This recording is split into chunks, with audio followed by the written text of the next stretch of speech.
Heyo! Honestly, I have a confession to make. I've never really been that good at video games. There are some games that I'd say I'm decent at, but I wouldn't really call myself extraordinary. And a lot of games, I can confidently say I'm terrible.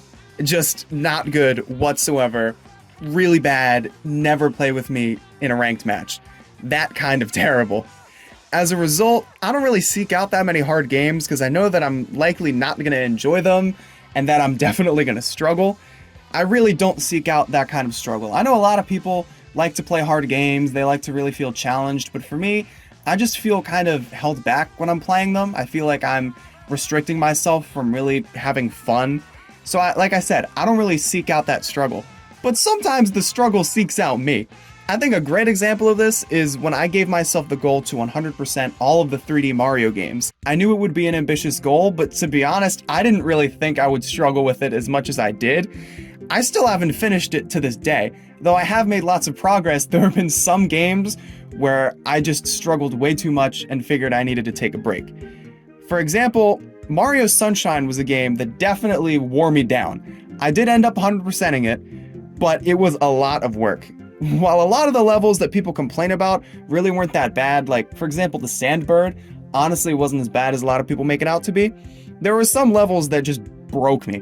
The Pachinko machine is the perfect example. I hate that level with a fiery passion. It's broken. There is no way that that level is supposed to be as hard as it is. It just does not work. The physics just do not agree with me. There is zero control over anything, and maybe it is supposed to be luck-based, but that luck-based mechanism is just so infuriating. It could either take 5 minutes or it could take me an hour. Anywhere in between is equally as likely. There is no telling how long it's going to take, and that just annoys me. I get tons and tons of game overs because I just die so much, and no matter how many times I've tried the level, I just can't seem to get better. I've also struggled with The Secret of Casino Delfino, not because of the actual secret course, but because of that stupid puzzle you need to solve before you get onto it. I don't get it. Every time I try to spray the right tile, I end up hitting that tile while also hitting like 5 other tiles nearby at the same time and ruining the whole thing. It takes ages. While I do know now that there was a glitch for that level, I did not know that the first time, so I spent ages struggling with that puzzle. The worst struggle I've had with a Mario game though is by far Champions Road from Mario 3D World. I still haven't beaten this to this day, and hopefully I will go back there and eventually beat it, but right now I've got no luck. I spent countless hours trying to beat it, and though I did get pretty close, I never actually did. The game honestly wasn't that hard for the most part up until that point, but the difficulty absolutely spiked once I hit that level. And speaking of being surprised by difficulty, I honestly didn't think Crash Bandicoot would be that hard. Now, hear me out. I hadn't really heard much about Crash Bandicoot up until that point. I just knew that it was a 3D platformer that a lot of people liked, and that at the time, the Insane Trilogy would be coming out soon. So I figured, hey, I got some money, why not give it a try? I had no idea what I was in for.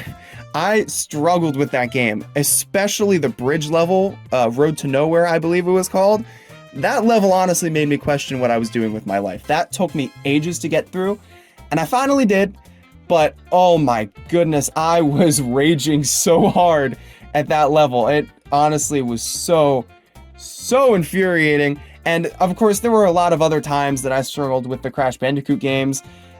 I now know that they are difficult, but I did not know that then. I had no idea what I was in for. Similarly, I didn't think Super Monkey Ball would be nearly as hard as it was. Much like Crash Bandicoot, I didn't really know much about it. I just knew, oh, you know, a new game came out. I've heard the Monkey Ball games are good. Why not give it a try? I had some money to spend, why not?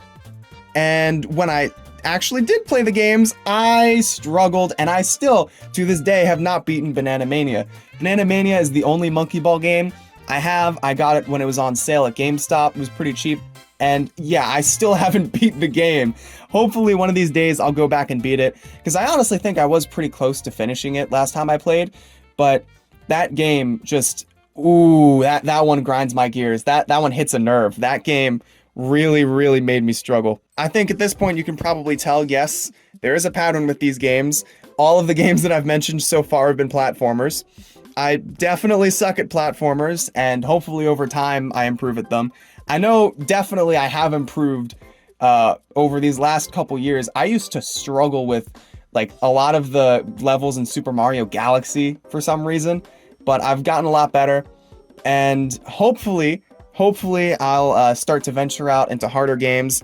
But until then, I am not in the slightest bit prepared to play actually hard games. Elden Ring, Dark Souls, no. Bloodborne, not today. I've learned to appreciate the struggle of games over the years rather than just be annoyed by them, because it's part of the experience. It's part of what makes a game unique. What's Ocarina of Time without the water temple? What's a game like Super Mario Sunshine without the pachinko machine?